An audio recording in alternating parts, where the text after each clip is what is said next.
sampah anorganik.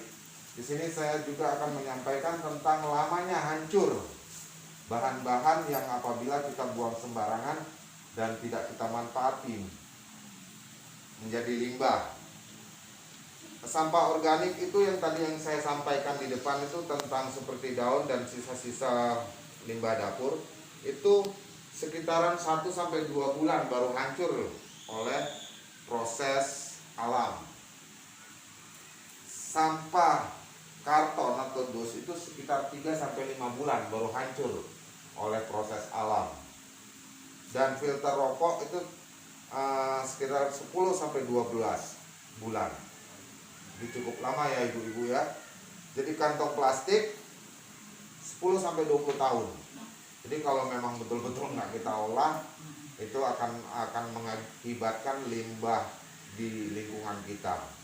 Jadi nantinya kita coba sampaikan lebih rinci setelah saya perkenalkan dulu tentang pemahaman sampah. Seperti di rumah sakit, pasar, sekolahan, di tempat-tempat umum itu biasanya kita jumpain yang warna hijau, merah, kuning, biru, dan abu-abu.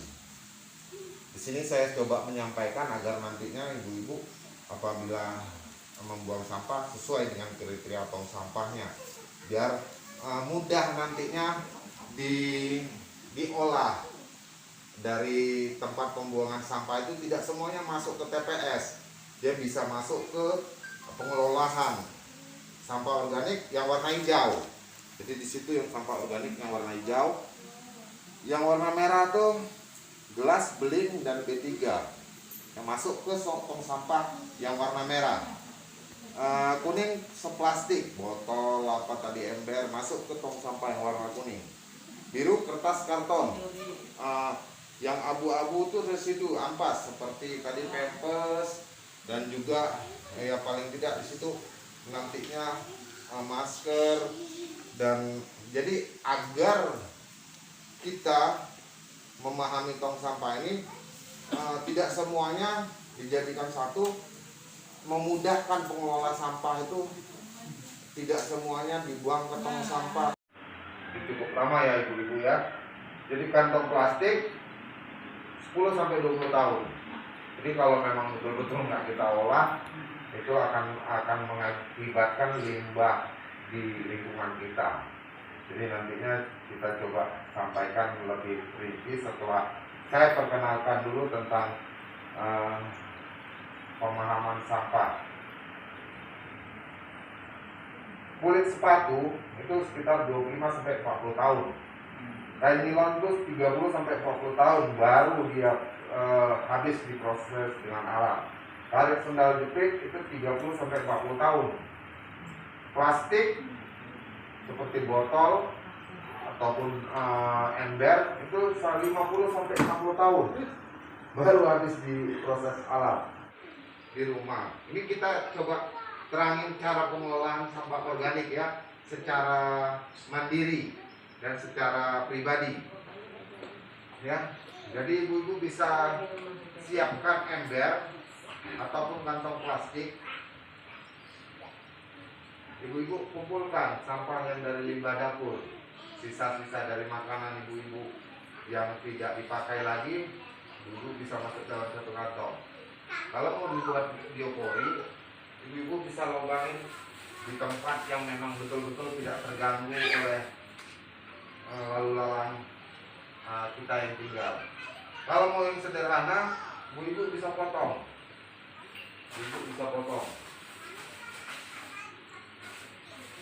Bisa potong atasnya.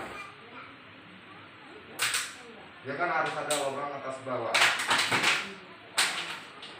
Kalau mau yang sederhana bisa pakai botol aqua, cuman kan jadinya kapasitas sampah organiknya yang ditampung itu tidak banyak. Jadi kalau mau banyak, ya pakai ember ataupun paralon.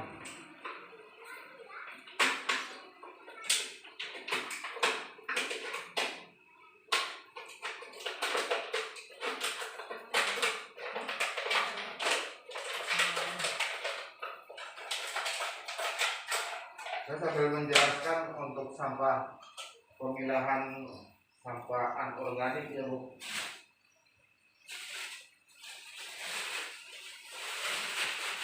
Jadi sekalian ini termasuk ember, ya ember pisahkan kalau mau masuk ke bank sampah. Jadi kita tidak bisa langsung kirim dalam keadaan kotor. Terus ini kita buang.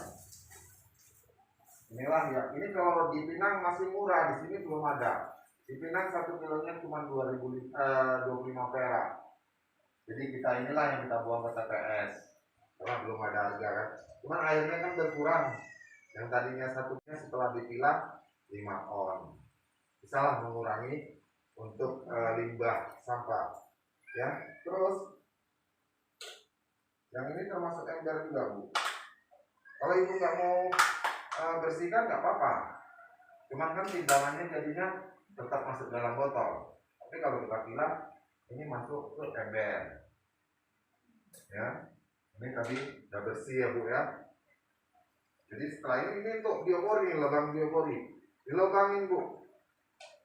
Pakai besi panas ataupun solder dilobangin. Untuk apa? Untuk pori-pori, pori-pori seperti bakteri, untuk pemecahan sampah seperti cacing, semut, dia masuk dari lubang-lubang yang kita lubangin. Kita gali tanah sekitar kurang lebih 30 cm, baru di atasnya kita tutup. Walaupun nanti mau tutup pakai botol, botolnya di atas dilubangin juga, ini dilubangin. Masukin sampah organiknya tadi ya Bu. Masuk sisa tanaman, sisa daun-daun yang mau dimasak, sisa kan biasanya ada batangnya yang nggak dipakai kan Bu, masuk. Besok ada lagi sampah organik berarti kan Bu, yang kita mau masukkan. Agar cepat dia punya penghancurannya, kita tambahkan. Itu seperti air beras. Air beras itu bisa sebagai bahan untuk penghancur bakteri. Kita tambah kalau tidak ada kotoran ternak. Ataupun E4. E4 itu kita bisa beli di toko-toko pertanian. Itu sudah kimia bentuknya. Namun kan mahal jadinya. Kalau mau alami, kita kumpulkan air beras itu, masukkan ke jerigen. Yang ibu sering cuci beras kan. Jadi setelah itu ditambahkan dengan gula merah. Gula merah dihancurkan, masukkan juga ke jerigen. Kan hitungannya 2 bulan nih. Hitunglah, dalam 1 tahun itu ada 12 bulan. Berarti kalau 2 bulan ibu-ibu butuh 6 lubang biopori. Jadi dalam 2 bulan ibu-ibu panen dia punya komposnya. Itu kita korek aja, itu kita lagi bekasnya Pak. Ya Bu. Dikorek tanahnya, bisa dipakai lagi berarti. Bisa dipakai lagi. Jadi kalau kecil kan ini payah masuk tangannya, tangan saya nggak bisa masuk. Jadi kalau bisa ibu-ibu pilih yang agak besar. Kita toples, tangan bisa masuk gitu ya Bu. Jadi kalau bisa 6 lubang biopori. Kalau ibu-ibu mau 3 pun nggak masalah. Jadi hitungannya dalam 2 bulan itu bisa dipanen. Prosesnya seperti tadi. Ibu-ibu nggak perlu lagi beli tanah bakar. Ibu-ibu nggak perlu lagi beli tanah-tanah yang dijual-jual. Ibu-ibu malah bisa menjualnya kalau memang itu dibuat banyak. Kan gitu nih. Grup Desa Wisma dan juga komposter yang pakai tong yang besar, ya kan? Itu dia bisa, yang komposter ini dia air limbahnya tuh bisa dipakai untuk nyiram bunga. Airnya tuh jangan langsung disiram, dicampur lagi sama air, itu sangat bagus. Kalau komposter, kalau biopori tadi keuntungan dan manfaatnya bisa mengurangi banjir dan bisa menyimpan air bersih ke dalam tanah. Itu tadi ya Bu ya. Jadi apabila dalam lingkungannya tuh ada tergenang air, ibu bingung kan, mau dibuat paret kiri kanan rumah tangga, saya mau salurkan ke paret ini, tetangga marah.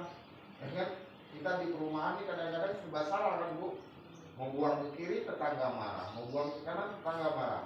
Jadi solusinya biopori lah, ya kan gitu nih Bu. Limbah kita mau kita buang, dia masih ada sisa gumpalan, jadi dia tidak hancur. Jadi seandainya ibu memakai styrofoam, mudah-mudahan di Desa Wisma ini nanti bisa mengolah styrofoam bisa menjadi handicraft atau souvenir itu lebih bagus. Mudah-mudahan di kota-kota lain styrofoam masih bisa dibuat seperti untuk pembuatan paving block, batako, campuran. Di tempat kita yang saya harapkan mudah-mudahan ibu bisa membuatkan kerajinan tangan ya dari styrofoam. Untuk harganya belum ada styrofoam. Kalaupun ada harganya minim benar. Mungkin sekitar 1 kilonya 50 perak atau 25 perak. Jadi itu yang saya sampaikan tentang kriteria sampah. Saya menyampaikan juga tentang kriteria tong-tong sampah yang ada di fasilitas-fasilitas umum, di rumah sakit, pasar, sekolahan, di tempat-tempat umum. Itu biasanya kita jumpai yang warna hijau, merah, kuning, biru, dan abu-abu. Di sini saya coba menyampaikan agar nantinya ibu apabila membuang sampah sesuai dengan kriteria tong sampahnya, biar mudah nantinya diolah. Dari tempat pembuangan sampah itu tidak semuanya masuk ke TPS, dia bisa masuk ke pengelolaan sampah organik yang warna hijau. Jadi di situ yang sampah organik yang warna hijau, yang warna merah itu gelas, beling, dan B3 masuk ke tong sampah yang warna merah. Kuning plastik, botol apa tadi ember masuk ke tong sampah yang warna kuning. Biru kertas karton. Yang abu-abu itu residu ampas seperti tadi pampers, dan juga yang paling tidak di situ nantinya masker, dan jadi agar kita memahami tong sampah ini tidak semuanya jadi memudahkan